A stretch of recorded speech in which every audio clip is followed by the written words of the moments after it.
Developmental milestones, specifically early on, the motor milestones are so important for our kids. But they're really misunderstood, and in some ways we're missing the mark on how we are tracking them. My name is Dr. Andrew Roop. I have the privilege and the pleasure of being a pediatric chiropractor. And one thing that you'll hear from all pediatric chiropractors and other pediatric physical therapists and OTs is that last year, around February I think it was, we were all up in arms about a big change in the developmental milestone expectations and charts. What happened is crawling was completely removed from the charts, and walking and talking were bumped back. The expectations for when they should happen was delayed. It was moved down, and we basically lowered the bar. That's not okay in our book. What's been there for decades doesn't need to be changing just because the health of our kids are changing. Just because more kids are struggling doesn't mean that we should change our expectation to just say, oh, you know what? I know how to solve this. Let's just expect everybody to be delayed, and then nobody is. It's so backwards, it's so frustrating. So I want to take a minute and explain, what do we really want to see with developmental milestones, specifically early on, specifically some of the motor milestones. That matters so much. Early on, it doesn't seem like there's a lot happening neurologically speaking for a baby, but those movement patterns are what drives the synapses for language learning, for communication, for emotional regulation and cognition. All of our sensory pathways, the majority of those synapses are formed in that first year of life. So even though it's not really happening a ton, you don't see it working out, that is a crucial period. So 3 steps, 3 things I want to walk you through. One, honestly, isn't really much of a motor milestone at all. The first thing we want to see babies do isn't move a whole bunch. It's eating, sleeping, and pooping. In fact, this is a uncommon red flag that parents don't really know to look for. Or I should say it's common, but they don't know that it's a bad thing.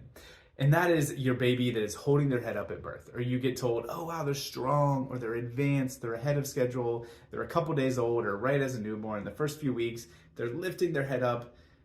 But if you stop and think about it, they're not really controlling it. It's usually in a more arching and tensing and stiffening sense, right? It's not good head movement, head control. They're wrenching. And oftentimes, those kids are often not super happy either. So holding the head up, moving a ton early on, we don't look at it as a good thing. We look at it as a red flag that there's way too much tone, way too much tension in that kid. Because newborns are supposed to be mushy and cushy and squishy and all those wonderful, cute, adorable things. We don't want to see a kid that's super, super tense early on. So that's number one, is really we don't want a lot of movement. But then a couple of months down the road, 3-4 months, we're going to start figuring out rolling. We're going to figure out head control. And the key here is tummy time. So early on, think of it as just not on the back time, right? Even as a newborn, they can have tummy time. They're just not figuring their head up and moving it yet. But they can be on your chest. They can be snuggling in your arm in that football hold. We can be doing it. But then come 4 months or so, 3-4 months, we want to be really engaging with the world, pushing our head up, looking around, and able to start rolling, at least from that, belly to back position. So we do need to start moving. We just don't want it to happen right away. Tummy time is the key for that. We're developing all of those steps of head and neck control based on being our tummy. And then the next one that is so important is the one that got completely deleted from the new milestones, and that's crawling.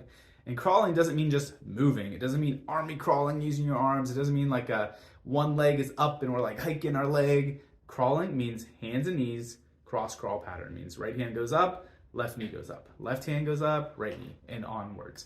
We want to be in that good cross crawl pattern before we walk. And honestly, that's what I care more about rather than the timing. Yeah, I don't want it to get super delayed. I want to be walking independently a little bit after 1. But the key is let's crawl first. So the way we want to do that is not encourage too much standing early on, which tummy time is going to help with, right? If we're on our belly a ton, kid can't get into a standing position by themselves, so they're going to figure out going from the belly. Once we're rolling, then they're going to push up on hands and knees and finish those next steps. So let's prioritize crawling. Don't skip it. Listen, here's the bonus step. If you're struggling in those things, reach out to a pediatric chiropractor. Sometimes there's too much tone in the kid. Sometimes there's too little. Sometimes there's more where it's not supposed to be and less where there is.